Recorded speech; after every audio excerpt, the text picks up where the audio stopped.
Hi friends, ಎಲ್ರಿಗೂ ನಮಸ್ಕಾರ. ನಾನು ಇದೀನ ಒಂದು ಸ್ಪೆಷಲ್ ರೆಸಿಪಿನ ನಿಮಗೆ ತಿಳಿಸ್ಕೊಡ್ತಾ ಇದ್ದೀನಿ. ನನ್ನ ಚಾನಲ್ನ ಯಾರಾದರೂ ಹೊಸದಾಗಿ ನೋಡ್ತಾ ಇದ್ದರೆ ಸಬ್ಸ್ಕ್ರೈಬ್ ಮಾಡ್ಕೊಳ್ಳಿ. ನಾನು ಇದನ್ನು ತುಂಬಾ ರುಚಿಯಾಗಿರುವಂಥ ಹುಣಸೆಕಾಯಿ ತೊಕ್ಕು ಸರಿಯಾದ ಹದದಲ್ಲಿ ಯಾವ ರೀತಿ ಮಾಡೋದು ಅಂತ ತಿಳಿಸ್ಕೊಡ್ತಾ ಇದ್ದೀನಿ. ಹಾಗಾದರೆ ತಡ ಯಾಕೆ, ಬನ್ನಿ ತುಂಬಾ ರುಚಿಯಾಗಿರುವಂಥ ಹುಣಸೆಕಾಯಿ ತೊಕ್ಕು ಯಾವ ರೀತಿ ಮಾಡೋದು ಅಂತ ನೋಡೋಣ. ಒಂದು ಅರ್ಧ kg ಆಗೋಷ್ಟು ಹುಣಸೆಕಾಯನ್ನು ನಾನು ನೀರಲ್ಲಿ ಚೆನ್ನಾಗಿ ತೊಳೆದು ಒಂದು ಕಾಟನ್ ಬಟ್ಟೆಯಿಂದ ತೇವ ಇಲ್ಲದೆ ಇರೋ ರೀತಿ ಚೆನ್ನಾಗಿ ಒರೆಸಿ ಒಂದು ಅರ್ಧ ಗಂಟೆ ಹಾಗೆ ಇಟ್ಟಿದ್ದೆ. ನೋಡಿ, ನಾನು ನಿಮಗೆ ತೋರಿಸ್ತಾ ಇದ್ದೀನಿ, ಸ್ವಲ್ಪನೂ ಸಹ ತೇವ ಇಲ್ಲ. ಈಗ ಹುಣಸೆಕಾಯನ್ನು ನಾನು ಕಟ್ ಮಾಡಿ ಅದರಲ್ಲಿರೋ ನಾರನ್ನೆಲ್ಲ ತೆಗಿತಾ ಇದ್ದೀನಿ. ಈ ರೀತಿ ಕಟ್ ಮಾಡೋದ್ರಿಂದ ನಮಗೆ ನಾರು ತೆಗೆಯೋದಕ್ಕೆ ತುಂಬಾ ಈಸಿ ಆಗುತ್ತೆ. ಸಾಮಾನ್ಯವಾಗಿ ಎಲ್ಲರೂ ತೊಕ್ಕು ಮಾಡೋದು ತುಂಬಾ ಕಷ್ಟ ಅಂತ ತಿಳ್ಕೊಂಡಿದ್ದಾರೆ.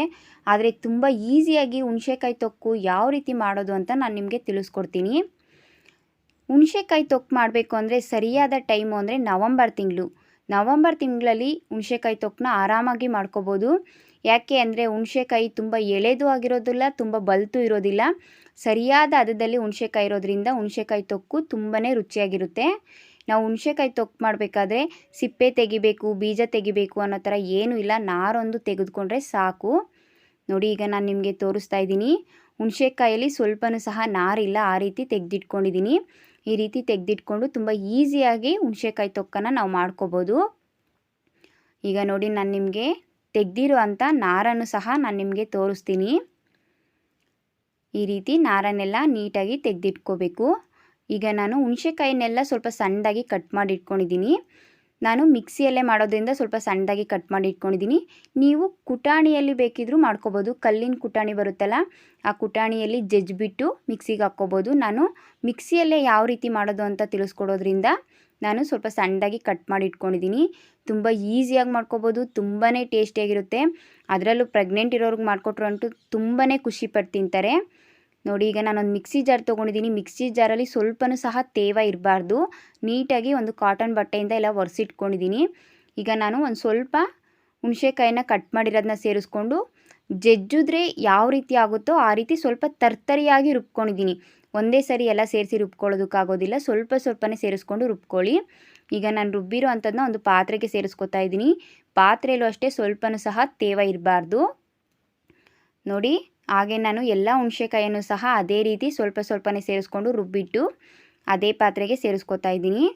ಈಗ ನಾನು ಅದೇ ಮಿಕ್ಸಿ ಜಾರ್ಗೆ ನಾನು ಒಂದು 50 ಹಸಿಮೆಣ್ಸಿನ್ಕಾಯಿನ ನೀರಲ್ಲಿ ಚೆನ್ನಾಗಿ ತೊಳೆದು ಒಂದು ಕಾಟನ್ ಬಟ್ಟೆಯಿಂದ ತೇವ ಇಲ್ಲದೆ ಇರೋ ರೀತಿ ನೀಟಾಗಿ ಒರೆಸಿ ಒಂದು ಅರ್ಧ ಗಂಟೆ ಹಾಗೆ ಇಟ್ಟು ಸ್ವಲ್ಪ ಸಣ್ಣದಾಗಿ ಕಟ್ ಮಾಡಿಬಿಟ್ಟು ಸೇರಿಸ್ಕೊತಾ ಇದ್ದೀನಿ. ಅದನ್ನು ಸಹ ತರ್ತರಿಯಾಗಿ ರುಬ್ಕೊಬಂದಿದ್ದೀನಿ. ಈಗ ನಾನು ಮೆಜರ್ಮೆಂಟ್ ಕಪ್ಪಲ್ಲಿ 1 ಕಪ್ ಆಗೋಷ್ಟು ಉಪ್ಪನ್ನು ಸೇರಿಸ್ಕೊಂಡಿದ್ದೀನಿ. ನಾನು ಆವಾಗಲೇ ತರ್ತರಿಯಾಗಿ ರುಬ್ಬಿಟ್ಕೊಂಡಿದ್ನಲ್ವ ಹುಣಸೆಕಾಯಿ, ಅದನ್ನು ಸೇರಿಸ್ಕೊತಾ ಇದ್ದೀನಿ. ಅದನ್ನು ಸೇರಿಸ್ಕೊಂಡು ಒಂದು 1/2 ಟೇಬಲ್ ಸ್ಪೂನ್ ಆಗೋಷ್ಟು ಅರಿಶಿನ ಸೇರಿಸ್ಕೊತಾ ಇದ್ದೀನಿ. ಹಾಗೆ 1 ಟೇಬಲ್ ಸ್ಪೂನ್ ಆಗೋಷ್ಟು ಮೆಂತ್ಯನ ಚಿಟಪಟ ಅನ್ನೋವರೆಗೂ ಹುರಿದ್ಬಿಟ್ಟು ಪೌಡರ್ ಮಾಡಿಟ್ಕೊಂಡಿದ್ದೆ. ಆ ಮೆಂತ್ಯ ಪೌಡರ್ನ ಸೇರಿಸ್ಕೊಂಡು ರುಬ್ಕೊಬರೋಣ. ನಾವಿದನ್ನು ತರ್ತರಿಯಾಗಿ ರುಬ್ಕೋಬೇಕು. ಹುಣಸೆಕಾಯಿ ತೊಕ್ಕು ತರ್ತರಿಯಾಗಿದ್ರೇ ತುಂಬಾ ರುಚಿಯಾಗಿರೋದು.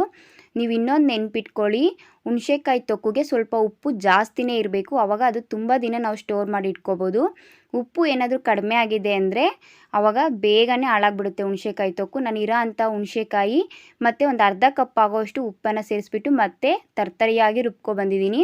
ಆ ರುಬ್ಬಿರೋದನ್ನು ಸಹ ನಾನು ಅದೇ ಪಾತ್ರೆಗೆ ಸೇರಿಸ್ಕೊಂಡಿದ್ದೀನಿ.